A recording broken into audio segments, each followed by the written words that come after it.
di hari Selasa 4 November 2025 dengan menyebut nama Allah yang Maha Pengasih lagi Maha Penyayang. Ibu-ibu Aisyah Banjaran menggelar majelis ilmu penuh berkah di Masjid Jame Nurul Salam. Suasana damai menyelimuti hati para jamaah dalam kegiatan ngaji bertema damai itu indah.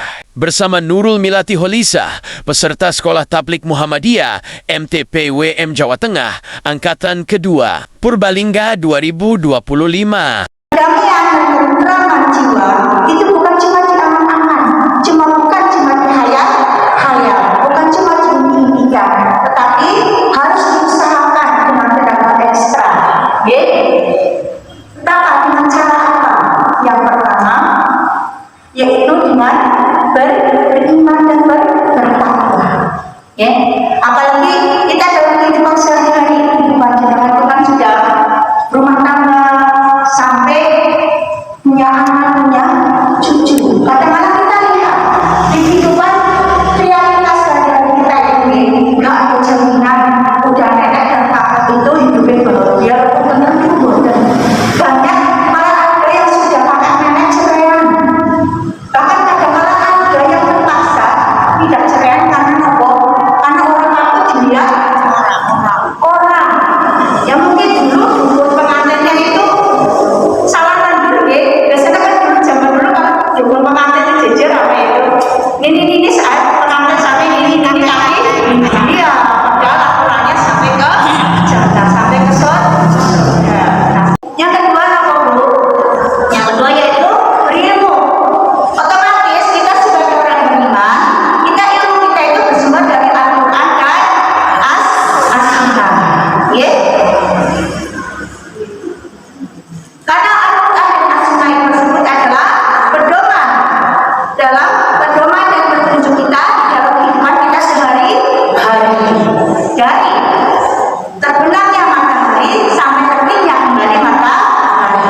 Yang berikutnya masuk ke dalam WC, karena ada tuntunan dari Rasulullah kalau kita masuk WC itu harus berdoa dan berlindung dari setan betina dan setan laki-laki. Dan dari situ ada sesuatu yang ada yang misteri, kenapa harus berlindung seperti itu Jadi kadang-kadang di rumah gak ada ketenangan, gak ada kedamaian, padahal sebenarnya dari kita sendiri dari dalam rumah sendiri. Yang berikutnya, kadang-kadang kita itu tidak menyadari rumah kita jauh kalah dari hal-hal perkara yang mengundang kesyirikan. Yang berikutnya apa? Agar kita memiliki kedamaian dan ketenangan jiwa, yaitu baca Al-Quran setiap hari. Jangan sampai rumah kita sepi seperti itu. Demikianlah kutipan singkat ceramahnya. Mudah-mudahan bermanfaat. Wassalamualaikum warahmatullahi wabarakatuh.